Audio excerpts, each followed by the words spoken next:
ಓಂ ಭೇದ ವ್ಯಪದೇಶಾಚ ಓಂ. ಈ ಸೂತ್ರಕ್ಕೆ ಸಂಬಂಧಪಟ್ಟಂತೆ ಎಲ್ಲ ಟೀಕಾಗಳನ್ನು ನೋಡಿ ಮುಗಿಸಿದ ಮೇಲೆ ಭಾಷ್ಯ ದೀಪಿಕಾ ಜಗನ್ನಾಥ ಯತಿಗಳದ್ದು ನಾವು ನೋಡ್ತಾ ಇದ್ದೇವೆ.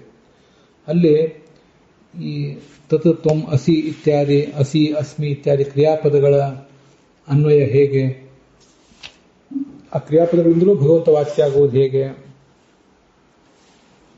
ಮತ್ತೆ ಆ ಕ್ರಿಯಾಪದಗಳಿಂದ ಭಗವಂತ ವಾಚ್ಯ ಆಗುವುದು ಹೇಗೆ ಅಂತ, ಮತ್ತೆ ಕ್ರಿಯಾಪದಗಳನ್ನು ವಾಕ್ಯ ರೂಪದಲ್ಲಿ ತಗೊಂಡಾಗ ಹೇಗೆ ಭಗವಂತ ವಾಚ್ಯ ಆಗ್ತಾನೆ ಅನ್ನೋದನ್ನು ನೋಡಬೇಕು. ಎರಡು ದೃಷ್ಟಿಕೋನ ಇದೆ ಅಲ್ಲಿ. ಈಗಾಗಲೇ ನಾವು ಅದನ್ನು ಹಿಂದೆ ನೋಡಿದ್ದೇವೆ. ಪ್ರತಿಯೊಂದು ಶಬ್ದವನ್ನೂ ಭಗವಂತನನ್ನು ಸಮನ್ವಯಿಸಿ ನೋಡುವುದೊಂದು, ವಾಕ್ಯವನ್ನು ಸಮನ್ವಯ ಮಾಡಿಕೊಂಡಾಗಲೂ ಕೂಡ ಅದು ಐಕ್ಯವನ್ನು ಹೇಳುವುದಿಲ್ಲ, ಭೇದವನ್ನೇ ಹೇಳ್ತದೆ ಹೇಗೆ ಅಂತ ಅನ್ನೋದು ಮತ್ತೊಂದು ದೃಷ್ಟಿಕೋನ. ಆ ದೃಷ್ಟಿಯಲ್ಲಿ ಕೂಡ ತ್ವಮ್ಮಂತ ಬಂದಾಗ ಅಸಿ ಅಂತ ಬರಬೇಕು, ಅಹಂ ಅಂತ ಬಂದಾಗ ಅಸ್ಮಿ ಅಂತ ಬರಬೇಕು. ಇದು ವ್ಯಾಕರಣದ ದೃಷ್ಟಿಕೋನ. ಆದರೆ ಒಳಗಿರುವಂತಹ ತತ್ವವನ್ನೇ ಅದು ಹೇಳ್ತದೆ. ಅದು ಹೇಗೆ ಅಂದರೆ, ಕಬ್ಬಿಣ ಹೇಗೆ ಬಿಸಿಯಾಗಿದ್ದಾಗ ಕಬ್ಬಿಣ ಬಿಸಿ ಇದೆ ಅಂತ ಹೇಗೆ ಹೇಳ್ತಾರೋ ಹಾಗೆ ಅಂತ ಅಲ್ಲಿ ಬಂದಿತ್ತು ಹಿಂದೆ. ಅದನ್ನೆಲ್ಲ ಕಳೆದ ದಿವಸ ನೋಡಿದ್ದೇವೆ. ಅದಾದ ಮೇಲೆ ಉಳಿದೆಲ್ಲ ಅಂಶಗಳು ಸಮಾನವಾಗಿಯೇ ಇವೆ. ಅದರ ಮುಂದಿನ ಪುಟದಲ್ಲಿ ನನು ವಿಷ್ಣು ಅಂತರ್ಯಾಮಿತ್ವೇ ಪ್ರತ್ಯಕ್ತ್ವಂ ಸ್ಯಾತ್ ತಚ್ಚ ಅನುಪಪನ್ನಂ ಪರಾಕ್ವೇನ ಪ್ರತೀತೆ ಇತ್ಯತಃ ಪ್ರತ್ಯಂಗಿತೆ. ವಿಷ್ಣುವನ್ನು ಅಂತರ್ಯಾಮಿ ಅಂತ ನೀವು ಹೇಳಿದ್ರಿ. ಆ ವಿಷ್ಣು ಅಂತರ್ಯಾಮಿ ಅಂತ ಹೇಳಿದರೆ ಅವನು ಪ್ರತ್ಯೇಕಾತ್ಮ ಆಗಬೇಕಾಗ್ತದೆ. ಅದು ಸರಿಯಲ್ಲ. ಅವನನ್ನು ಪರಾಕ್ ಎಂಬುದಾಗಿ ಪ್ರತಿಪಾದನೆ ಮಾಡಿದ್ದಾರೆ ಶಾಸ್ತ್ರದಲ್ಲಿ. ಪರಾಕ್ ಎಂಬುದಾಗಿ ತಿಳಿದು ಬರ್ತಾ ಇದೆ ಅಂತ ಪ್ರಶ್ನೆ. ಅದೇನು ಪ್ರತ್ಯಕ್ ಅಂದ್ರೇನು, ಪರಾಕ್ ಅಂದ್ರೇನು ಅಂದರೆ ಅದರದೇ ಅರ್ಥವನ್ನೇ ಮುಂದೆ ಹೇಳ್ತಾರೆ. ಭಗವಾನ್ ಪ್ರತ್ಯಕ್ ಅಂದರೆ ದೇಹಾಂತರ್ಗತೋಪಿ, ದೇಹದ ಒಳಗಿದ್ರೂ ಕೂಡ, ಪರಾಗಿವ ಬಹಿರ್ಮಾತ್ರ ವೃತ್ತಿತ್ವೇನ ಜ್ಞಾಯತೆ. ವಸ್ತುತಃ ಅವನು ಒಳಗೂ ಇದ್ದಾನೆ, ಹೊರಗೂ ಇದ್ದಾನೆ. ಆದರೂ ನಮಗೆ ಒಳಗಿರುವುದು ಕಾಣುವುದೇ ಇಲ್ಲ, ಹೊರಗೆ ಮಾತ್ರ ಇದ್ದಾನೇನೋ ಅನ್ನುವಂತನೇ ಕಾಣಿಸ್ತಿರ್ತದೆ. ಆದ್ದರಿಂದ ಅವನನ್ನು ಹೊರಗಡೆನೇ ಅನ್ವೇಷಿಸುವ ಪ್ರಯತ್ನ ಮಾಡ್ತಾರೆ ಅಂತ ಅದರ ತಾತ್ಪರ್ಯ. ಅಸರ್ವ ಸರ್ವ ಇವ ಆತ್ಮೈವ ಸನ್ನ ಅನಾತ್ಮೈವ ಪ್ರತ್ಯಕ್ ಪರಾಂಗ್ ಇವ ಏಕ ಈಯತೆ. ವಸ್ತುತಃ ಪ್ರತ್ಯೇಕ ಆಗಿದ್ದಾನೆ, ಒಳಗಿದ್ದಾನೆ, ಹೊರಗೂ ಇದ್ದಾನೆ, ಆದರೆ ಹೊರಗೆ ಮಾತ್ರ ಇದ್ದಾನೇನೋ ಅನ್ನುವಂತೆ ಕಾಣಿಸ್ತದೆ ಅಂತ ಅದರ ತಾತ್ಪರ್ಯ. ತಥಾಚ ಬಹಿರ್ಮಾತ್ರ ವೃತ್ತಿತ್ವ ಪ್ರತೀತಿ ಭ್ರಾಂತಿ ಇತಿ ಭಾವ. ಯಾರಿಗಾದರೂ ಅವನು ಹೊರಗೆ ಮಾತ್ರ ಇದ್ದಾನೆ ಅಂತ ತಿಳಿದು ಬಂದರೆ ಅದು ಭ್ರಾಂತಿ ಅಂತದರ ಅಭಿಪ್ರಾಯ. ಕ್ರಿಯಾ ಸಂಬಂಧ. ಇನ್ನಿದು ಪ್ರತ್ಯಕ್ ಮತ್ತು ಪರಾಕ್ ಅನ್ನುವುದಕ್ಕೆ ಒಳಗಿರುವವನು ಹೊರಗಿರುವವನು ಅಂತ ಅರ್ಥ. ತ್ರಿವಿಕ್ರಮ ಪಂಡಿತರ ವ್ಯಾಖ್ಯಾನದನ್ನು ನೆನಪು ಮಾಡ್ಕೋತಾ ಇದ್ದಾರೆ ಜಗನ್ನಾಥ ಯತಿಗಳು. ತತ್ವಪ್ರದೀಪೇತು ಅಂತ. ತತ್ವಪ್ರದೀಪೇತು ಪ್ರತ್ಯಕ್ ಪರಾಂಗಿವ ಅಭಿಮುಖ ಅಪಿ ಅನಭಿಮುಖ ಇವ. ಇದು ತ್ರಿವಿಕ್ರಮ ಪಂಡಿತರು ಕೊಟ್ಟಿರುವಂತಹ ಅರ್ಥ. ಅಭಿಮುಖ ಅಂದರೆ ನಮ್ಮ ಎದುರಿಗಿರುವವನು, ಪ್ರತ್ಯಂಗ್ ಅಂದರೆ ಅಭಿಮುಖ, ಪರಾಂಗ್ ಅಂದರೆ ಅಭಿಮುಖ ಅಲ್ಲದೇ ಇದ್ದವನು ಅಂತ ಅದರ ಅರ್ಥ ಅವರು ಹೇಳಿದ್ದಾರೆ. ಶಬ್ದಗಳಿಗೆ ಮತ್ತು ಅವ್ಯಯಗಳಿಗೆ ಬೇರೆ ಬೇರೆ ಥರದ ಅರ್ಥಗಳು ಬರುವ ಸಾಧ್ಯತೆ ಇರೋದರಿಂದ ಈಗ ಬಂದರೆ ತಪ್ಪಿಲ್ಲ ಅಂತ ಅದರ ಅಭಿಪ್ರಾಯ ನಾವು ತಿಳ್ಕೋಬೇಕಷ್ಟೆ.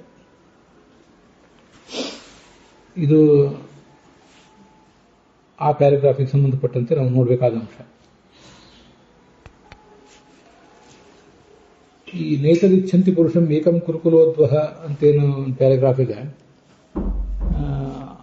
ಅದು ಈ ಹಿಂದೆ ಬೇರೆ ಬೇರೆಯವರು ಏನು ಹೇಳಿದ್ದಾರೆ ಅದರಂತೆಯೇ ಬಂದಿದೆ. ಅದರಲ್ಲೇನು ವ್ಯತ್ಯಾಸ ಏನಿಲ್ಲ. ಅದರಿಂದ ಅದನ್ನು ನಾವು ಬಹಳ ನೋಡಬೇಕಾದ ಅಗತ್ಯ ಏನಿಲ್ಲ, ಅದನ್ನು ಬಿಟ್ಟು ಬಿಡಬಹುದು.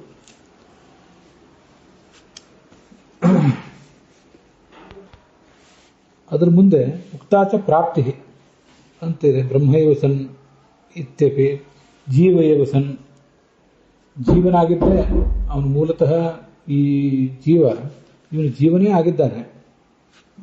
ಜೀವನಾಗಿದ್ದು ಕೂಡ ಅವನು ಮತ್ತೆ ಪರಮಾತ್ಮನನ್ನು ಪಡಿತಾನೆ ಅಂತಿದೆ. ಬ್ರಹ್ಮೈವ ಸನ್ ಬ್ರಹ್ಮಾಪ್ನೋತಿ. ಅಲ್ಲಿ ಬ್ರಹ್ಮ ಅನ್ನೋ ಶಬ್ದಕ್ಕೆ ಏನರ್ಥ ಅದನ್ನೆಲ್ಲ ಹಿಂದೆ ನಾವು ನೋಡಿದ್ದೇವೆ. ಈ ಜೀವನೂ ಕೂಡ ಗುಣಪೂರ್ಣನೇ. ಅದಕ್ಕೊಂದು ಬೃಹದಾರಣ್ಯಕ ಭಾಷ್ಯದ ಶ್ಲೋಕವನ್ನು ಹೇಳ್ತಾರೆ ಜಗನ್ನಾಥ ಯತಿಗಳು.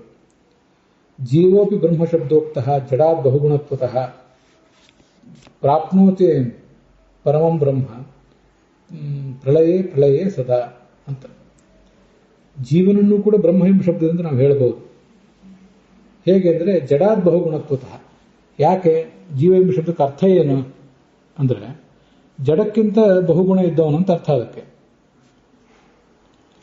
ಬ್ರಹ್ಮ ಅಂದ್ರೆ ದೊಡ್ಡದು, ಬಹಳ ಗುಣವುಳ್ಳವನು, ಒಂದು ಯಾವುದೋ ವೈಶಿಷ್ಟ್ಯ ಇದ್ದವನು ಅಂತ ಅರ್ಥ. ಅದು ಸರಿ. ಈ ಜೀವನನ್ನ ಬ್ರಹ್ಮ ಅಂತ ಹೇಳುವುದು ಯಾಕೆ ಅಂತ ಪ್ರಶ್ನೆ ಬಂದರೆ ಜಡಾದ್ ಬಹುಗುಣತ್ವತಃ. ಇವನು ಪರಮಾತ್ಮನಂತೆ ಬಹುಗುಣವುಳ್ಳವನಲ್ಲ, ಆದರೆ ಜಡಕ್ಕೆ ಹೋಲಿಸಿದ್ರೆ ಬಹುಗುಣಗಳು ಇವನಲ್ಲಿ ಇದ್ದೇ ಇವೆಯಲ್ಲ. ಆದ್ರಿಂದ ಇವನನ್ನ ಬ್ರಹ್ಮ ಅಂತ ಹೇಳಿ ತೊಂದರೆ ಇಲ್ಲ, ತಾತ್ಪರ್ಯ. ಹೀಗೆ ಇವನು ನೋಡಿ, ಮೂಲತಃ ಬ್ರಹ್ಮನೇ, ಇವನು ಬಹುಗುಣನೇ. ಆದರೆ ಪ್ರಾಪ್ನೋತಿ ಪರಮಂ ಬ್ರಹ್ಮ, ಅವನ ಗುರಿ ಏನು? ಪರಮ ಬ್ರಹ್ಮವನ್ನು ಅಂದರೆ ಪರಮಾತ್ಮನನ್ನು ಪಡೆಯುವುದು ಅವನ ಗುರಿ. ಯಾವಾಗ? ಪ್ರಳಯೇ ಪ್ರಳಯೇ ಸದಾ ಅಂತ. ಇದು ತಗೊಂಡಿರುವಂತಹ ಅರ್ಥ. ಅದಾದ್ಮೇಲೆ ಪ್ರಮಾದಾತ್ಮಕತ್ವಾದ್ ಬಂಧಸ್ಯ ವಿಮುಕ್ತತ್ವಂಚ ಯುಜ್ಯತೆ ಅಂತಿದೆ. ಅಲ್ಲಿ ಒಂದಿಷ್ಟು ಅಂಶವನ್ನು ಗಮನಿಸಬೇಕು. ವಿಮುಕ್ತಶ್ಚ ವಿಮುಚ್ಯತೆ. ಅವನು ಮುಕ್ತನಾಗಿದ್ದೇ, ಮೂಲತಃ ಮುಕ್ತನೇ ಆಗಿದ್ದಾನೆ, ಮುಕ್ತನಾಗಿದ್ದವನೇ ಮುಕ್ತನಾಗ್ತಾನೆ ಅಂತ. ಅಲ್ಲಿ ವಿಶೇಷಾಂಶ ಏನಿಲ್ಲ. ನಾನು ಮೊನ್ನೆ 2 ಅರ್ಥ ಹೇಳಿದೆ, ನಿನ್ನೆಲ್ಲ ಮೊನ್ನೆ ದಿವಸ.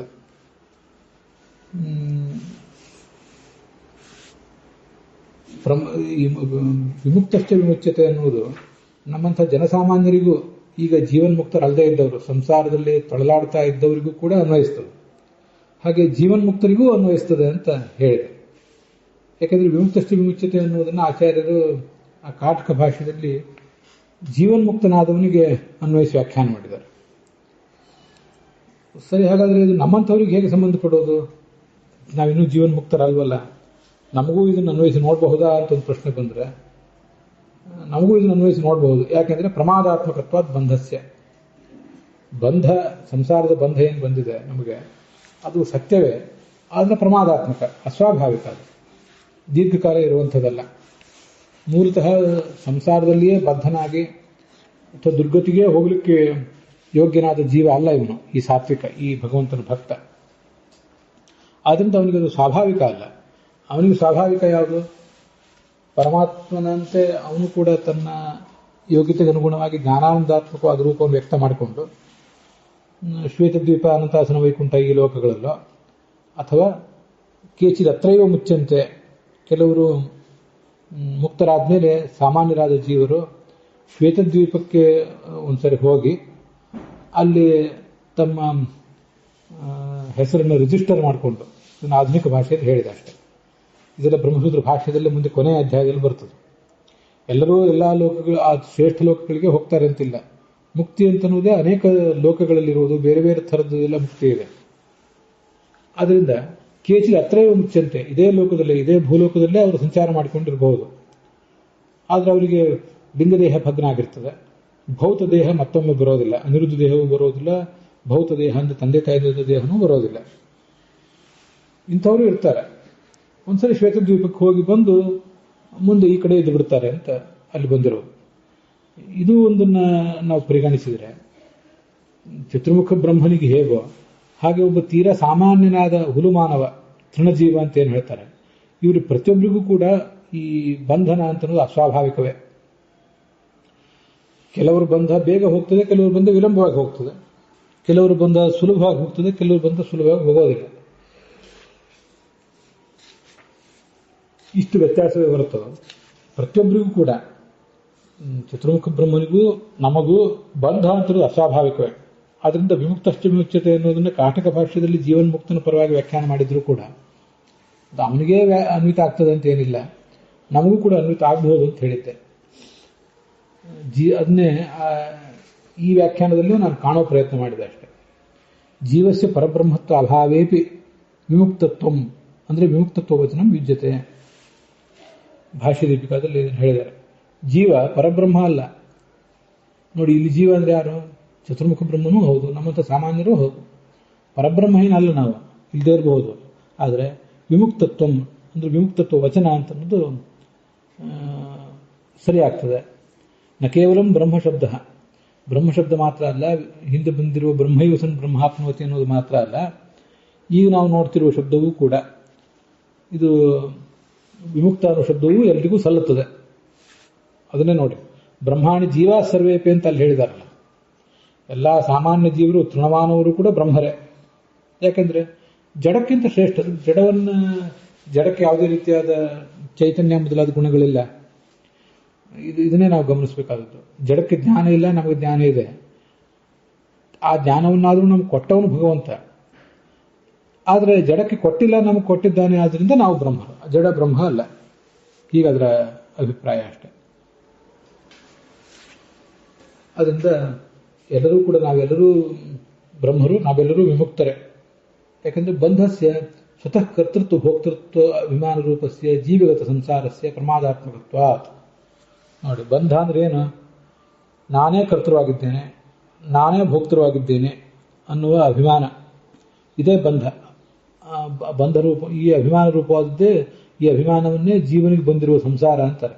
ಅದು ಪ್ರಮಾದಾತ್ಮಕ, ಅಂದ್ರೆ ಅಜ್ಞಾನದಿಂದ ಬಂದಿರುವಂಥದ್ದು. ಅಸ್ವಾಭಾವಿಕ, ಅಜ್ಞಾನದಿಂದ ಬಂದಿರುವುದಾದ್ದರಿಂದ ಅಸ್ವಾಭಾವಿಕ. ಅಸ್ವಾಭಾವಿಕವಾದನ್ನು ಇಲ್ಲ ಅಂತ ಹೇಳೇ ಹೇಳ್ತಾರೆ. ನಮಗೆ ಹಿಂದೆ ಬಂದೇ ಬಂದಿದೆ, ಅದನ್ನು ನೋಡಿದ್ದೇವೆ ಅಂತ ಅದರ ತಾತ್ಪರ್ಯ. ಅದಕ್ಕಾಗಿ ಅದನ್ನು ಹೇಳಿದ್ದೇನೆ ಅಷ್ಟೇ, ಹೆಚ್ಚಿನ ವಿಷಯ ಏನಿಲ್ಲ. ಒಟ್ಟಾರೆ ವಿಮುಕ್ತ ಬ್ರಹ್ಮ ಅನ್ನೋ ಶಬ್ದವು, ವಿಮುಕ್ತ ಅನ್ನೋ ಶಬ್ದವು ಚತುರ್ಮುಖ ಬ್ರಹ್ಮನಿಂದ ಹಿಡಿದು ಸಾಮಾನ್ಯ ಜೀವನಿಗೂ ಅನ್ವಯಿಸ್ತದೆ ಅನ್ನೋದು ಗೊತ್ತಿರಬೇಕು. ಕಾಟಕ ಭಾಷೆಯಲ್ಲಿ ಹೇಳಿದ್ದು ಜೀವನ್ ಮುಕ್ತನಿಗಿರಬಹುದು, ಆದರೆ ಸಾಮಾನ್ಯರಿಗೂ ಅದು ಅನ್ವಯಿಸ್ತದೆ.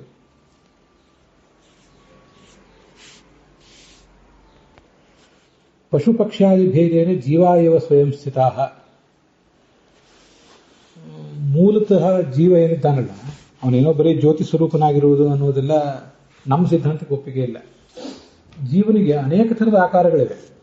ಅದೇನು ಒಂದು ಥರದ ಎರಡು ಥರದ ಆಕಾರಗಳಲ್ಲ, ತುಂಬಾ ಥರದ ಆಕಾರಗಳಿವೆ. ಯಾವುದು ಹುಲಿಯಂತೆ ಇರಬಹುದು, ಸಿಂಹದಂತೆ ಇರಬಹುದು, ಪಶು ಪಕ್ಷಿ ಇತ್ಯಾದಿ ರೂಪದಲ್ಲೂ ಅವನಿರಬಹುದು. ಅದನ್ನೇ ಹೇಳಿದ್ದು ಪಶು ಪಕ್ಷಾದಿ ಭೇದೇನ. ಮತ್ತು ಅಲ್ಲಿ ವೃಕ್ಷಾದಿ ಭೇದೇನ ಅಂತಲೂ ಏನೋ ಇದ್ದಂಗೆ ನೆನಪು. ನನಗೇನು ಬಾಯ್ಪಾಠ ಇದೆ ಆ ಶ್ಲೋಕ ನಿಮಗೆ ಎದುರಿಗೆ ಹೇಳಿದೆ ಅಷ್ಟೆ. ಜೀವರು ಸ್ವಾಭಾವಿಕವಾಗಿಯೇ ಪಶು ಪಕ್ಷಿ ವೃಕ್ಷ ಇತ್ಯಾದಿ ರೂಪದಿಂದ ಇದ್ದಾರೆ, ವೃಕ್ಷದಿಂದ ರೂಪದಿಂದಿದ್ದಾರೆ ಅಂತ ತಿಳ್ಕೊಳ್ಳಿ. ಹಾಗಾದ್ರೆ ಅವರಲ್ಲಿ ತಾರತಮ್ಯ ಹೇಗೆ ಅಂದರೆ, ತೇಭ್ಯ ಸ್ಥಾವರ ಮುಕ್ತೇಭ್ಯ ವರಾಹ ಜಂಗಮ ಮುಕ್ತಕಾಹ. ಅದರಲ್ಲಿ ವೃಕ್ಷ ಜೀವ ಅಂತ ಅನ್ನೋದೇನಿದೆಯಲ್ಲ, ಅದು ಸಾತ್ವಿಕವಾದ ವೃಕ್ಷ ಜೀವ. ಅದು ಕೊನೆಯದ್ದು, ತುಂಬಾ ಯೋಗ್ಯತೆಯ ದೃಷ್ಟಿಯಿಂದ ಬಹಳ ಸಣ್ಣದದು. ತೇಭ್ಯ ಸ್ಥಾವರ ಮುಕ್ತೇಭ್ಯ ವರಾಹ ಜಂಗಮ ಮುಕ್ತಕಾಹ. ಅವ್ರಿಗಿಂತ ಶ್ರೇಷ್ಠರು ಯಾರು ಅಂದ್ರೆ ಜಂಗಮ ಮುಕ್ತ. ವೃಕ್ಷ ಜೀವಕ್ಕಿಂತ ಒಬ್ಬ ಮನುಷ್ಯಕ್ಕಿಂತ ಈ ಪ್ರಾಣಿ ಪಕ್ಷಿಗಳು ಅವು ಮುಕ್ತ. ವರಾ ಜಂಗಮ ಮುಕ್ತಕಾಹ ತೇಭ್ಯೋ ಮಾನುಷ ಮುಕ್ತಾಸ್ತು. ಅವರಿಗಿಂತ ಪಶು ಪಕ್ಷಾದಿ ಮುಕ್ತರಿಗಿಂತ ನೀವು ಮಾನುಷ ಮುಕ್ತರು ಇನ್ನೂ ಶ್ರೇಷ್ಠರು. ತತ್ರ ಉಪದೇಶ ಮಾತ್ರೇಣ. ಹೀಗೆ ಅಲ್ಲಿ ತಾರತಮ್ಯ ಹೇಳಿ ಇನ್ನೊಬ್ಬರು ಹೇಳಿದ್ದನ್ನು ಮಾತ್ರ ಕೇಳಿ ತಿಳ್ಕೊಂಡು ಸ್ವಲ್ಪವೇ ಜ್ಞಾನವನ್ನು ಪಡ್ಕೊಂಡು ಮುಕ್ತರಾದವರು ಮನುಷ್ಯ ಮುಕ್ತರು ಕೆಲವರು. ಅವರಿಗಿಂತ ತಾವು ಉಪದೇಶವನ್ನು ಕೇಳಿ ತಾವು ಅರ್ಥ ಮಾಡ್ಕೊಳ್ಳೋರು ಇನ್ನೂ ಶ್ರೇಷ್ಠರು ಅಂತ ಈಗ ಒಂದು ತಾರತಮ್ಯ ಹೇಳಿದೆ. ಆದ್ರಿಂದ ಮೂಲತಃ ಅವನ ಸ್ವರೂಪದಲ್ಲಿಯೇ ಪಶು ಪಕ್ಷಿ ವೃಕ್ಷ ಮೊದಲಾದ ಸ್ವರೂಪಗಳಿವೆ. ಅದರಿಂದ ಹೊರಗಿನ ದೇಹ ಹುಲಿಯಾಗಿ ಹುಟ್ಟಬಹುದು, ಸಿಂಹನಾಗಿ ಹುಟ್ಟಬಹುದು, ಮನುಷ್ಯನಾಗಿ ಹುಟ್ಟಬಹುದು, ಅಥವಾ ವೃಕ್ಷವಾಗಿ ಹುಟ್ಟಬಹುದು, ಅದೇನೂ ಇರಬಹುದು. ಮೂಲ ಸ್ವರೂಪದಲ್ಲಿಯೂ ಕೂಡ ಅಂಥವು ಕೆಲವಿವೆ. ಅದರಿಂದ ಚೇತನನಾದವನು ಜ್ಞಾನ ಪಡ್ಕೊಂಡು ಮುಂದೆ ತನ್ನ ಆನಂದವನ್ನು ವ್ಯಕ್ತ ಮಾಡಿಕೊಳ್ಳಿಕ್ಕೆ ಶಕ್ತಿ ಇರುವ ಪ್ರತಿಯೊಂದು ಜೀವವೂ ಬ್ರಹ್ಮವೇ. ಅದರ ಸ್ವರೂಪ ಹೇಗೆ ಇರಲಿ, ಅದರ ಬಾಹ್ಯ ದೇಹ ಹೇಗೆ ಇರಲಿ, ಅದೆಲ್ಲವೂ ಕೂಡ ಬ್ರಹ್ಮವೇ. ಹಾಗಾದರೆ ಪಶು ಪಕ್ಷಿಗಳಿಗೆ ಸಾಧನೆ ಹೇಗೆ ಅಂತ ಪ್ರಶ್ನೆ ಬರ್ತದೆ. ಪಶು ಪಕ್ಷಿಗಳಿಗೆ ಸಾಧನೆ ಹೇಗೆ ಅಂತ ಪ್ರಶ್ನೆ ಕೇಳಿದಾಗ ಆ ಪ್ರಶ್ನೆಯಲ್ಲೇ ಎರಡು ವಿಕಲ್ಪಗಳಿವೆ. ಪಶು ಪಕ್ಷಿ ಅಂತಂದ್ರೆ ಮೂಲ ಸ್ವಭಾವಕ್ಕೆ ಸಂಬಂಧಪಟ್ಟಂತೆ, ಮೂಲ ಜೀವ ಸ್ವರೂಪಕ್ಕೆ ಸಂಬಂಧಪಟ್ಟಂತೆ ಪಶು ಪಕ್ಷಿಯೋ, ಅಥವಾ ಆಗಿನ ತಂದೆ ತಾಯಿಯಿಂದ ಬಂದ ದೇಹಕ್ಕೆ ಸಂಬಂಧಪಟ್ಟಂತೆ ಪಶು ಪಕ್ಷಿಯೋ, ಏನು ದೃಷ್ಟಿಕೋನ ನಿಮ್ಮದು ಅಂತ ಅವ್ರನ್ನ ಕೇಳಬೇಕಾಗ್ತದೆ. ಆ ಥರ ಕೇಳಿದಾಗ ಈ ಮೂಲ ಸ್ವಭಾವ ಅಂತನ್ನೋದು ಪಶು ಆಗಿರಲಿ, ಪಕ್ಷಿ ಆಗಿರಲಿ, ಅಥವಾ ವೃಕ್ಷ ಆಗಿರಲಿ, ಏನೇ ಆಗಿರಲಿ, ಅವರಿಗೆ ದೇಹ ಹೇಗೆ ಬರ್ತದೋ ಹಾಗೆ ಅವರು ತಮ್ಮ ತಮ್ಮ ಕೆಲಸಗಳನ್ನು ಮಾಡ್ತಾರೆ. ಇಲ್ಲಿ ಆದರೂ ನಿಮ್ಮ ಪ್ರಶ್ನೆ, ಪ್ರಧಾನವಾದ ಪ್ರಶ್ನೆ ಏನಿದ್ದಿರಬೇಕು ಅಂದರೆ, ಮನುಷ್ಯರಿಗೆ ಶ್ರವಣ ಮಾಡ್ಲಿಕ್ಕೆ ಸಾಧ್ಯ ಆಗ್ತದೆ, ಮರಣ ಮಾಡ್ಲಿಕ್ಕೆ ಸಾಧ್ಯ ಆಗ್ತದೆ ಅವರಿಗೆ. ಆದರೆ ಪಶು ಪಕ್ಷಿ ಮೊದಲಾದ ರೂಪದಿಂದ ಹುಟ್ಟಿದ ಪಕ್ಷಿ ತಂದೆ ತಾಯಿ, ಪಶು ತಂದೆ ತಾಯಿ, ವೃಕ್ಷ ಆಗಿ ಹುಟ್ಟಿದ ಜೀವ, ವೃಕ್ಷ ಭೌತಿಕವಾದ ದೇಹವನ್ನು ವೃಕ್ಷ ರೂಪದಲ್ಲಿ ಪಡೆದಿರುವ ಜೀವ, ಇವ್ರಿಗೆ ಹೇಗೆ ಸಾಧನೆ ಪ್ರಶ್ನೆ ಬರ್ತದೆ. ಅದಕ್ಕೆ ಇದೊಂದೇ ಜನ್ಮ ಅಲ್ಲ, ಇದೇ ಉತ್ತರ ಕೊಡಬೇಕು ನಾವು. ಇದೊಂದು ಜನ್ಮದಲ್ಲಿ ಅವರಿಗೆ ಸಾಧನೆ ಆಗದೇ ಇರಬಹುದು, ಪಶುವಾಗಿ ಹುಟ್ಟಿದಾಗ ಮತ್ತು ಪಕ್ಷಿಯಾಗಿ ಹುಟ್ಟಿದಾಗ. ಹೌದು, ಇನ್ನು ಮುಂದಿನ ಅನೇಕ ಜನ್ಮಗಳಿರ್ತವೆ, ಅಲ್ಲೆಲ್ಲ ಮಾಡೇ ಮಾಡ್ತಾರೆ. ಹೌದೌದು. ಅದರಿಂದಲೇ ಬಹೂನಾಂ ಜನ್ಮನಾಮಂತೆ ಜ್ಞಾನವಾನ್ ಮಾಂ ಪ್ರಪದ್ಯತೆ ಅಂತ ಭಗವದ್ಗೀತಾ ಇದೆಯಲ್ಲ. ಈಗ ನೀವು ವೃಕ್ಷವಾಗಿ ಹುಟ್ಟಬಹುದು ಅಥವಾ ಪಶು ಪಕ್ಷಿಯಾಗಿ ಹುಟ್ಟಬಹುದು. ಇವೆಲ್ಲ ಅನೇಕ ಜನ್ಮಗಳನ್ನು ಕಳ್ಕೊಂಡ ಮೇಲೆ ಮುಂದೆ ಮತ್ತೆ ಮನುಷ್ಯರಾಗಿ ಹುಟ್ಟಿದಾಗ ಶ್ರವಣ, ಈ ಬ್ರಹ್ಮ ಜಿಜ್ಞಾಸ, ಅದನ್ನೇ ಶ್ರವಣ ಮನನ ಧ್ಯಾನ ಅಂತ ಅದನ್ನು ಮಾಡಿ ಮುಕ್ತರಾಗ್ತಾರೆ. ಇನ್ನೊಂದು, ಸ್ವಲ್ಪ ಮಟ್ಟಿಗೆ ಶ್ರವಣ ಮನನ ಧ್ಯಾನ ಎಲ್ಲ ಮಾಡಿದ ಮೇಲೆ ಈ ಹಿಂದಿನ ಅನೇಕ ಜನ್ಮಗಳಲ್ಲಿ ಮನುಷ್ಯನಾಗಿ ಹುಟ್ಟಿ ಸಾಕಷ್ಟು ಶ್ರವಣ ಮನನ ಧ್ಯಾನ ಮಾಡಿದ್ದ. ಪ್ರಾರಬ್ಧ ಕರ್ಮದಿಂದ ಅವನಿಗೆ ಮತ್ತೊಂದು ವೃಕ್ಷವಾಗಿಯೋ ಅಥವಾ ಜಿಂಕೆಯಾಗಿಯೋ ಮತ್ತೇನೋ ಹುಟ್ಟುವ ಪ್ರಸಂಗ ಬಂತು, ಜಡಭರತನಂತೆ. ಅಂತಹ ಸಂದರ್ಭ ಇದ್ದಾಗ ಆ ಜಿಂಕೆ ದೇಹದಲ್ಲಿಯೋ ವೃಕ್ಷದ ದೇಹದಲ್ಲಿಯೋ ಅವರು ಸಾಧನೆ ಮಾಡ್ತಾರೆ. ಅದ್ರ ಬಗ್ಗೆ ಬೇಕಾದಷ್ಟು ಜರಿತಾರಿ ಮೊದಲಾದ ಪಕ್ಷಿಗಳ ಬಗ್ಗೆ ಮಹಾಭಾರತದಲ್ಲಿ ಬರ್ತದೆ. ಜಡಭರತ ಜಿಂಕೆಯಾಗಿ ಹುಟ್ಟಿದಂತೂ ಭಾಗವತದಲ್ಲಿ ಪ್ರಸಿದ್ಧನೇ ಇದೆ. ಹಿಂದೆ ನಮ್ಮ ಅಕೌಂಟ್ನಲ್ಲಿ ಸಾಕಷ್ಟು ಶ್ರವಣ ಮನನಗಳ ಧ್ಯಾನಗಳ ಬ್ಯಾಲೆನ್ಸ್ ಇದ್ರೆ ಮುಂದೆ ಯಾವುದೋ ಒಂದು ಭೌತಿಕವಾಗಿ ವೃಕ್ಷವಾಗಿಯೋ ಪಕ್ಷಿಯಾಗಿ ಹುಟ್ಟಿದ್ರೂ ಕೂಡ ನಮ್ಮ ಸಾಧನೆ ಮುಂದುವರಿತದೆ. ಸಾಕಷ್ಟು ಬ್ಯಾಲೆನ್ಸ್ ಇಲ್ಲದೆ ಹೋದರೆ ಪ್ರಾರಬ್ಧ ಕರ್ಮವಶಾತ್ ವೃಕ್ಷ, ಪಶು, ಪಕ್ಷಿ ಇತ್ಯಾದಿ ರೂಪದಿಂದ ಹುಟ್ಟಿದಾಗ ಸಾಧನೆಗೆ ಒಂದು ಸ್ವಲ್ಪ ಹಿನ್ನಡೆ ಆಗ್ತದೆ. ಆದರೆ ಮೂಲತಃ ಅವನು ಭಗವಂತನ ಭಕ್ತನೇ ಆಗಿದ್ರೆ, ಸಾತ್ವಿಕನೇ ಆಗಿದ್ರೆ, ಆ ತಾತ್ಕಾಲಿಕವಾದ ಹಿನ್ನಡೆಯೂ ಕೂಡ ಮುಂದೆ ಕೊನೆಗಾಣುತ್ತದೆ. ಮತ್ತೊಂದ್ಸರಿ ಸಾಧನೆ ಶುರು ಮಾಡ್ತಾನೆ ಅಂತ ಅದರ ಅಭಿಪ್ರಾಯ ನಾವು ತಿಳ್ಕೋಬಹುದು. ಭಾಗವತ್ ತಾತ್ಪರ್ಯದ ಮಾತನ್ನು ನಾನು ಉದ್ಧರಿಸಿದ್ನಲ್ಲ, ಅದು ಈಗಿನ ಪ್ರಸಂಗಕ್ಕೂ ಹೊಂದುತ್ತದೆ. ಅದು ಹೀಗಿದೆ: ಪಶು ವೃಕ್ಷಾದಿ ಭೇದೇನ, ಪಶು ಪಕ್ಷಾದಿ ಭೇದೇನ ಅಲ್ಲ. ಪಶುವಿನ ಆಕಾರದಲ್ಲಿ ಕೆಲವು ಜೀವರು, ಪಕ್ಷಿ ಆಕಾರದಲ್ಲಿ, ವೃಕ್ಷದ ಆಕಾರದಲ್ಲಿ ಕೆಲವು ಜೀವರು, ಆದಿಪದದಿಂದ ಪಕ್ಷಿ ಮೊದಲಾದ ಆಕಾರದಲ್ಲಿರುವ ಜೀವರು ಸ್ವತಃ ಇದ್ದಾರೆ ಮೂಲತಃನೇ. ಸಂಸ್ಕೃತವು ವ್ಯತ್ಯಯಸ್ತೇಷಾಂ. ಅದು ಏನಾಗ್ತದಂದ್ರೆ, ಮೂಲ ಸ್ವರೂಪ ನಿಮ್ಮದು ಏನೇ ಇರಲಿ, ಸಂಸಾರಕ್ಕೆ ನೀವು ಬಂದಾಗ ಅದು ವ್ಯತ್ಯಾಸ ಆಗಿ ಹೋಗ್ತದೆ. ಅದನ್ನೇ ಬಂಧನ ಅಂತ ಹೇಳುದು. ಈ ವ್ಯತ್ಯಾಸ ಆಗಿರುವುದು ಅಸ್ವಾಭಾವಿಕ. ಉದಾಹರಣೆಗೆ, ಮೂಲ ರೂಪದಲ್ಲಿ ಒಬ್ಬ ವೃಕ್ಷದ ರೂಪದಿಂದ ಜೀವ ಇದ್ದಾನೆ ಅಂತ ತಿಳ್ಕೊಳ್ಳಿ. ಅವನ ಮೂಲ ಜೀವ ಸ್ವರೂಪವೇ ವೃಕ್ಷದ ರೂಪದಲ್ಲಿದೆ. ಇಲ್ಲಿ ಹುಟ್ಟುವಾಗ ಅವನು ಪಶುವಾಗಿ ಹುಟ್ಟಬಹುದು ಅಥವಾ ಮನುಷ್ಯನಾಗಿ ಹುಟ್ಟಬಹುದು. ಮನುಷ್ಯ ಅಂದರೆ ಪುರುಷ ಅಂತ ನಾನು ಹೇಳಿದ್ದು. ಮನುಷ್ಯ ಅಂದರೆ ಇದು ಬೇರೆ ಏನರ್ಥ ಅಲ್ಲ, ಒಟ್ಟಾರೆ ಕೈ, ಕಾಲು ಇತ್ಯಾದಿ ಇರುವಂತಹ ಒಂದು ಆಕಾರ. ಇನ್ನು ಕೆಲವರು ಮಂಗದ ಆಕಾರ ಇರಬಹುದು, ಕೆಲವು ಹುಲಿ ಸಿಂಹದ ಆಕಾರ ಇರಬಹುದು, ಅಂತೂ ಏನೇ ಇರಬಹುದು. ಮೂಲತಃ ಒಬ್ಬ ಮನುಷ್ಯನ ಆಕಾರದಲ್ಲಿ ಇದ್ದ ಜೀವನೂ ಕೂಡ ಈಗಲೇ ಪ್ರಾರಬ್ಧ ಕರ್ಮವಶಾತ್, ಉದಾಹರಣೆಗೆ ಹಿರಿಯರನ್ನ ಅವಮಾನಿಸಿದರೆ ವೃಕ್ಷನಾಗಿ ಹುಟ್ಟುತ್ತಾನೆ ಅಂತ ಏನೋ ಇದೆ. ಮತ್ತೆ ಇನ್ಯಾವುದೋ ತಿನ್ನಬಾರ್ದು ತಿಂದರೆ ಅವನು ನಾಯಿಯಾಗಿ ಹುಟ್ಟುತ್ತಾನೆ. ಹೀಗೆಲ್ಲ ಅಲ್ಲಿ ಕೇಳಿ ಬರ್ತದೆ. ಹೀಗೆ ವೃಕ್ಷ ಜನ್ಮ ಪಡೆಯಲಿಕ್ಕೂ ಪಶು ಜನ್ಮ ಪಡೆಯಲಿಕ್ಕೂ ಇಂತಹ ಸಹಾಯಕ ಜನ್ಮಗಳನ್ನೆಲ್ಲ ಪಡೆಯಲಿಕ್ಕೆ ಮನುಷ್ಯರಾಗಿ ನಾವು ಹುಟ್ಟಿದಾಗ ಮಾಡಿರುವಂತಹ ಪ್ರಮಾದಗಳೇ ಕಾರಣ ಆಗ್ತವೆ. ಆದ್ರಿಂದ ತೃಣಜೀವ ಅನ್ನುವುದರಲ್ಲಿ ಇದೊಂದೆಲ್ಲ ವಿಭಾಗ ಅಲ್ಲ. ಈ ದೇವ, ಋಷಿ, ಪಿತೃಪ, ನರ ಅಂತ ಏನೋ ಒಂದು ಕೊನೆಯ ವಿಭಾಗ ಇದೆಯಲ್ಲ, ಮುಕ್ತಿಗೆ ಹೋಗಬೇಕಾದ ಯೋಗ್ಯತೆ ಇದ್ದವರು ನರ ಅಂತ ಏನು ಕೊನೆಯದಿದೆ, ಆ ನರರಲ್ಲಿ ಇವರೆಲ್ಲ ತೃಣ ಮತ್ತೆ ವೃಕ್ಷ ಮತ್ತೆ ಪಕ್ಷಿ, ಪ್ರಾಣಿ, ಮನುಷ್ಯ ಹೀಗೆಲ್ಲವೂ ಕೂಡ ಅದರಲ್ಲಿ ಸೇರ್ತದೆ ಅಂತ ನಾವು ಅದನ್ನು ತಿಳ್ಕೊಳ್ಬೇಕು. ಸಂಸಾರದಲ್ಲಿ ವ್ಯತ್ಯಾಸ ಆಗ್ತದೆ, ಆದರೆ ಮುಕ್ತವು ತತ್ತತ್ ಸ್ವರೂಪತ. ಮತ್ತೆ ಮುಕ್ತಿಗೆ ಹೋದ್ಮೇಲೆ ಅದೇ ಸ್ವರೂಪವನ್ನೇ ತಮ್ಮ ಮೂಲ ಸ್ವರೂಪದಲ್ಲಿ ಅವರು ಉಳಿತಾರೆ.